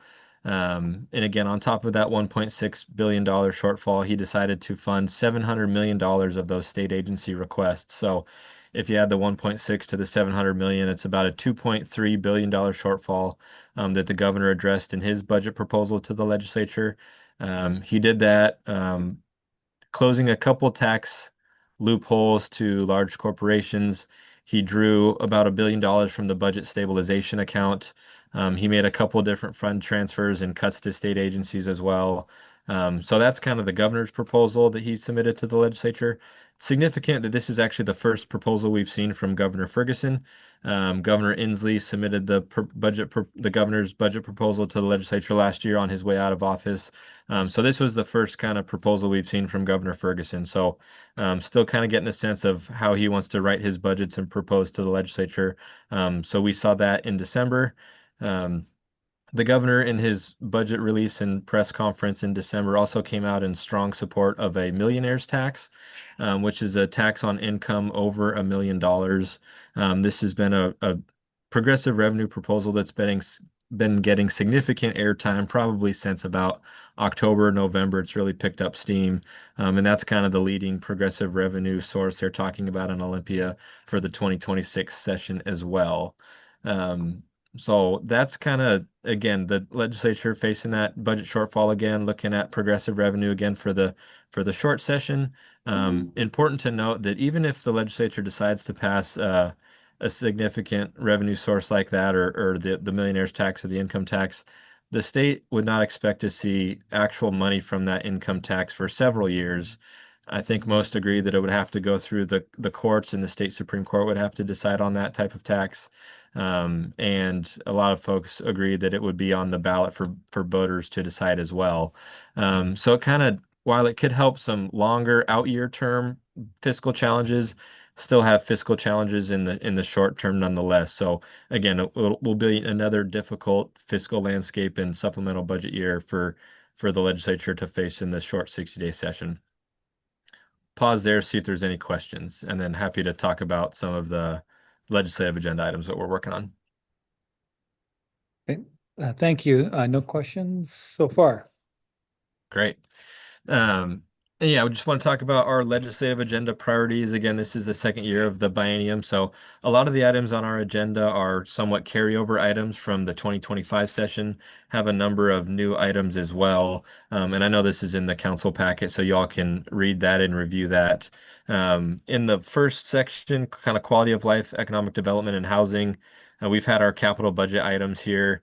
We were successful in the 2025 session at securing $6.7 million for the fire training facility, thanks to a lot of you on council who reached out to legislators, and I think Councilmember Ryan testified at least once or twice for that. Again, we secured that money last year, so hoping to hold on to that for this year. We're also still trying to spend provisos on the stadium funding we received for the new stadium, about $7.4 million in the 2023 session. So we don't have a new capital budget ask for the legislature this year, just trying to working on spending those provisos that we've secured over the last couple of years. A lot of, supportive of a lot of different home ownership and affordable housing options. There's a number of bills in the housing space that have already been introduced, and we've already weighed in on in support of those. So we're working on that topic too. But again, a lot of that is carryover language from last year. Again, no new capital budget requests for this year, just working on those that we secured in previous years and weighing in on a number of home ownership and affordable housing proposals as we see them introduced in the legislature. I will say too, I send out a weekly report, usually over the weekends, to Jennifer and Dan, and I know they review those, and then I think they usually send those to council as well. So that'll kind of be a good kind of weekly screenshot of y'all can see what we're weighing in on, what we've done the past week, what we expect to do the week going forward. And so, as we talk about a lot of these bills, they will be in that weekly report. There's a big chart of all the bills we're tracking, and then there's kind of a high level snapshot of what we've done the week before and the week looking ahead. Jennifer, anything that I missed in that section of the agenda? No, I don't think so. Yeah. Under revenue opportunities and tools and challenges, the city still continues to support responsive revenue options. We wanted to keep the 1% property tax cap limit on the legislative agenda. We do not expect to see legislative action on this one. I think legislators have been very cautious of raising property taxes while we kind of keep that 1% level. Obviously, it's challenging for local governments because, our costs definitely exceed the limits that we can raise the property tax. But again, want to keep that agenda item on the agenda nonetheless, because obviously not just the city of Everett, but a lot of local governments around the state are challenging with fiscal impacts, and again, having costs far exceed the revenue tools that you all have to bring into the city.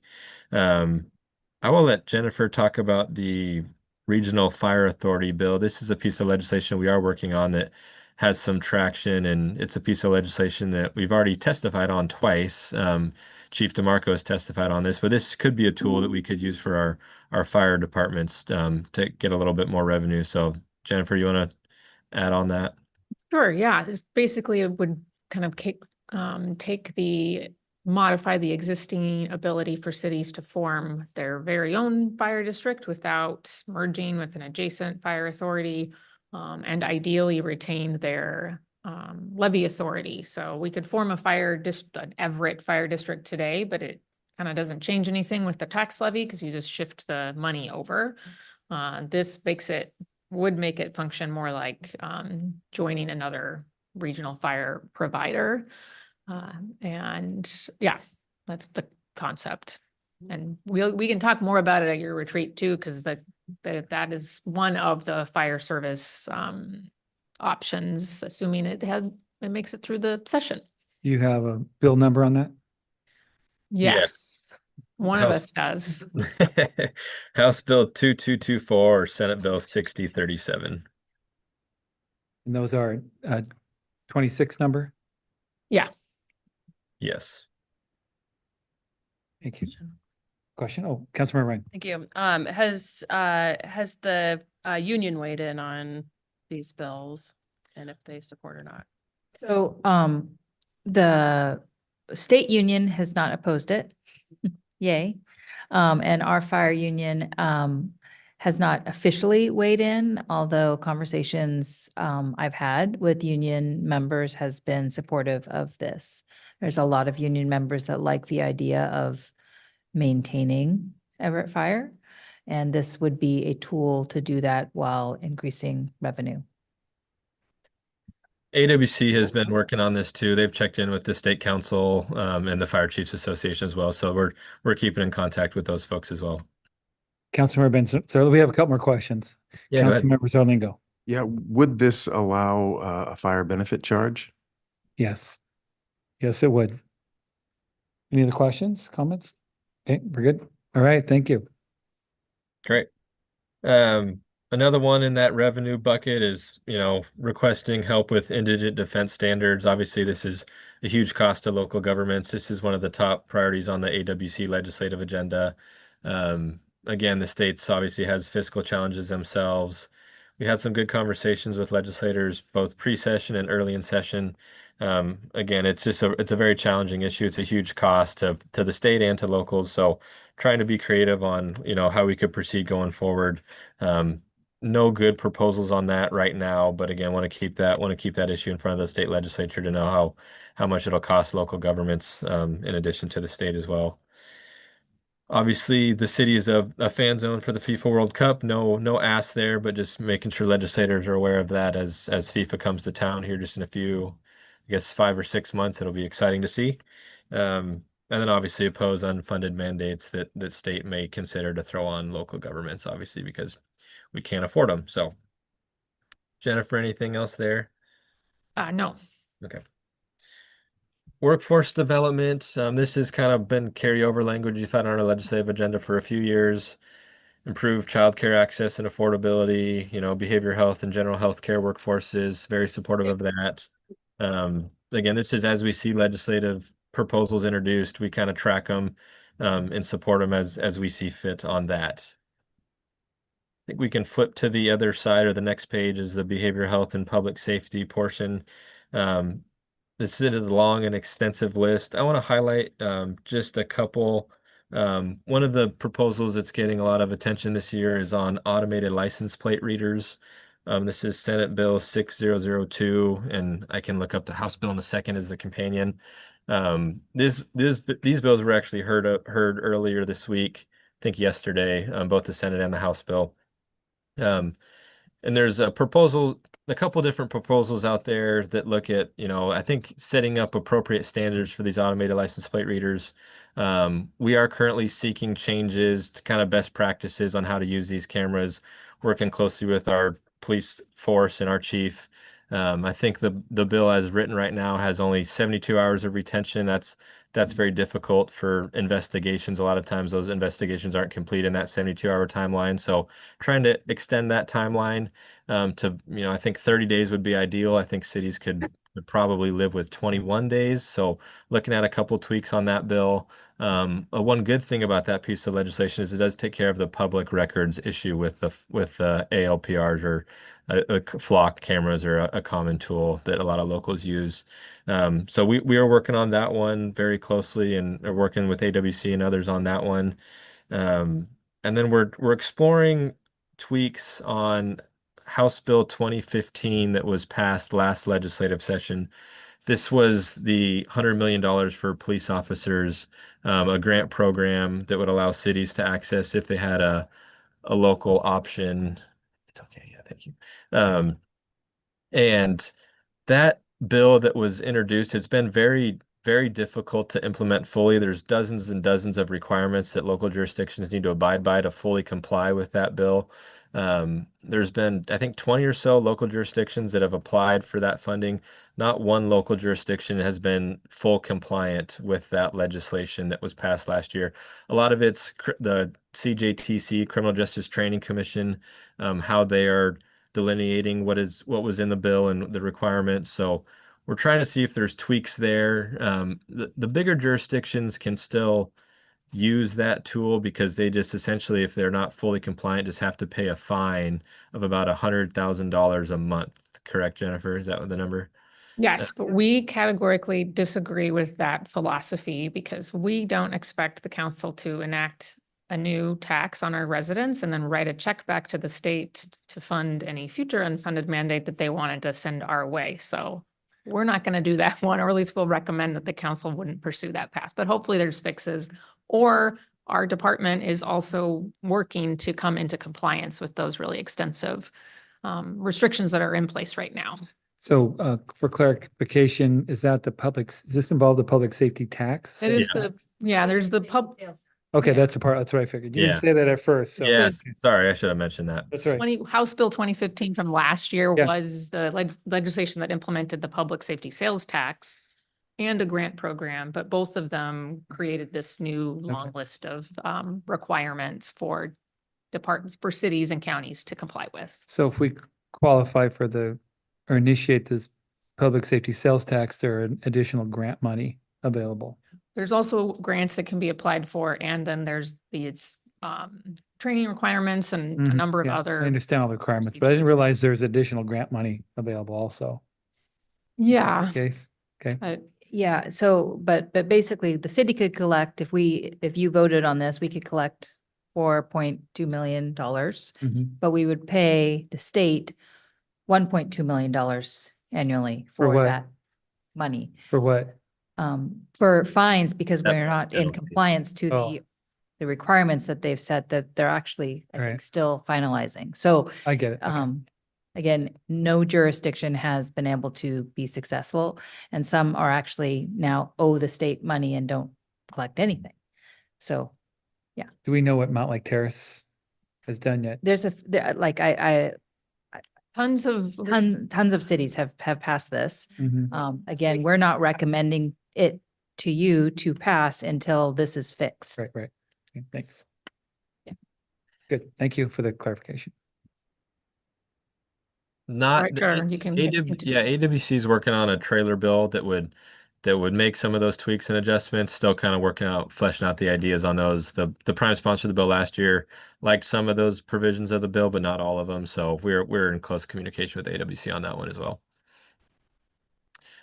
I'll let Jennifer cover some of this other stuff. A lot of this other stuff has been on the agenda in the past. Of course, super supportive of investments in alternative co-response, community response programs. There's some true blood language on here. You know, Jennifer, do you want to fill in on some of that? Generally, our city has invested in alternate response, our co-responders, community responders, social workers, all of those kind of improved response systems to help folks in need. And there's just always more funding that's needed, both for city programs, but then all of those services that are needed. We can approach folks in Everett who are living on the street, but if there aren't those existing wraparound services, options for shelter, longer term housing, substance use disorder treatment, all of those needs. So the True Blood decision relates to evaluations of folks who are, and that whether they are competent to stand trial. There's been investments around the state, not everywhere, but numerous counties, and Snohomish County just hasn't been on the list to get improved facilities. And so it's a priority for us to continue to raise that as a funding need. Would be a regional or a countywide investment, but is needed for folks that we see in Everett as well. I had one question about last year. There were some bills about wait times, emergency ER wait times. Was that issue settled, or is that just tabled? And is there any movement on that issue? I know this council addressed it a lot over the last couple of years, and then I don't know if I haven't heard the noise from I the. haven't heard of anything. Yeah. Okay. Okay. Thanks. Emergency room wait times, I haven't seen. We haven't talked about bills related to that yet, but we can. We'll see if there's anything. Well, I know this council, we have been addressed it in the community for quite a while, and then it just kind of disappeared. So evidently it might be been solved. Could be. And then another question I had was are there any bills that cities that help with city funding, like grants for parks or public works or libraries, that sort of services?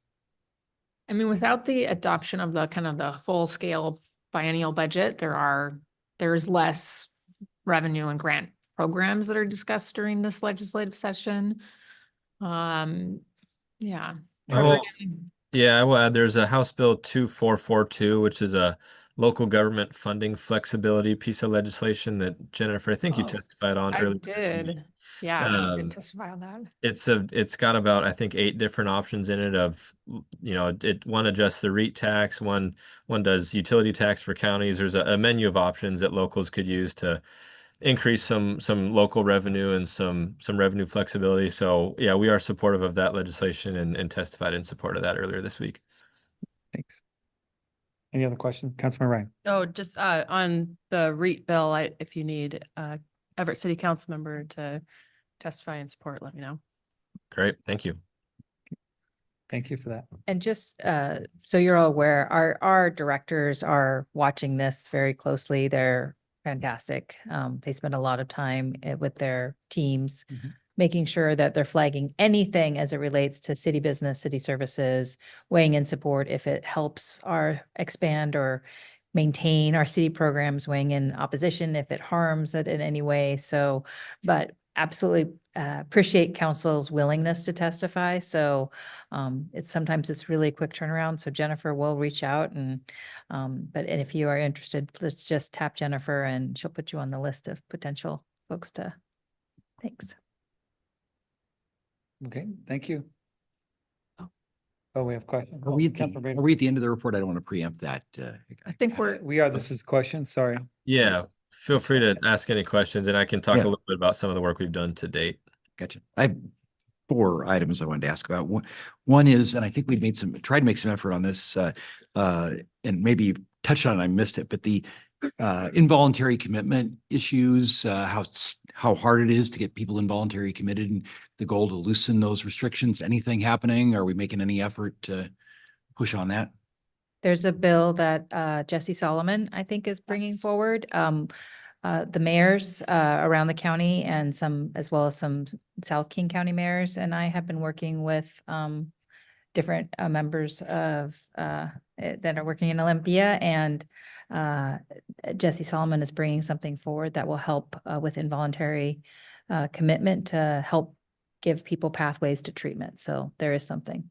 Excellent. And I do want to say that, Mayor, you made enormous efforts a few years ago regarding, for lack of a better term, the trying to get better rules around police chases and I think other issues for public safety, and appreciate, along with other suburban mayors throughout the state. So I really appreciate the effort you make on that, on this issue, maybe some other ones. I assume most of the suburban mayors maybe are concerned about the flock camera or the camera legislation and making that effort. Another one, Trevor, that I think was recently introduced and I'm really concerned about is states attempt to preempt local jurisdictions on public camping rules. Any comments there? I'm kind of surprised actually it didn't come up in your report here because that's a huge one, I think, for most cities, right? Yeah, no, good flag. I was gonna mention that in some of the work we've done to date. That was a bill that was actually scheduled for a public hearing just yesterday in the House Housing Committee. We were signed in to testify on that legislation. We actually didn't get called because the committee ran out of time. There was a step housing bill that we testified on, and then there was this open public spaces and camping. Do have concerns with that proposal, consistent with, communities across the state and cities across the state. This is a bill we've seen in the past by Representative Gregerson. Representative Gregerson is the sponsor of the legislation. No relation. Not this Gregerson, Yeah. but state representative. Representative Gregerson. Yeah. So yeah, we're watching that one closely, working with AWC, and yeah, we did sign in to testify with concerns on that one just yesterday, but again, unfortunately didn't get called. And then I did submit a letter together with fellow mayors expressing our concerns about it. And we did. Yeah, thanks. Sorry. And then finally, I think broader issues about taxation, especially of higher earners, which unfortunately I'm not among. But I think the issues we have, regarding, I think, the reality, I guess my perceived reality that many of those higher earners are the people who are leaders in business creation, hence job creation, things like, charitable giving that supports our communities. And, I think there was a somewhat contested or contentious hearing, if I heard right, the other day about whether or not these taxes are increased I guess taxes, do cause these higher earners to end up moving out of state and, taking that, all those things with them. I think they're pretty smart and they probably go where, they can keep as much of their wealth as possible. My editorial comment, but I just want to express my, I know it is an issue that maybe, impacts us immediately or the way we do business, but I'm just worried that those kind of things will ultimately impact our ability to create jobs, to business. I mean, the taxes we get from businesses, et cetera. So I know that's kind of my perception and maybe not always shared, but I just wanted to voice my concerns about that as a council member. Thanks. Okay. Yeah, I'll just mention there's a House Bill 2100 is a payroll tax. We were tracking that legislation. So yeah, I want to track all those proposals as it impacts our communities and others. So totally hear you, council member. We're tracking a lot of that stuff. Okay. All right. You had to finish up with things that you're working on moving forward. Are you good? I was mainly just gonna give Jennifer, sing her praises because we're in day 10 already, and I think she's testified probably about 8 or so times on legislation so far. We testified on bills last week. We've had a number of items we've testified on this week. Like I mentioned, there was the step housing bill and the public spaces bill. There was the Regional Fire Authority bill, both the House and Senate bill. There's been a number of others. So the team's already hard at work, and credit to Jennifer. We have a weekly call, but I think we talk about every 3 hours right now this time of year. So we're in constant communication and analyzing bills and weighing in as appropriate. So already hard at work through day 10 and we'll continue to do so. So I just wanted to mention that we're off and running in week 2 already. And I will just thank also Chief DeMarco, Chief Getz, Community Support Manager Kelly Rourke, who all signed up at least to testify. Some of them were called and some just put in the couple hours to sit and wait and to develop their testimony as well. So. Okay. Yeah. Well, thank you very much for the report. Thank you. Thank you. Okay.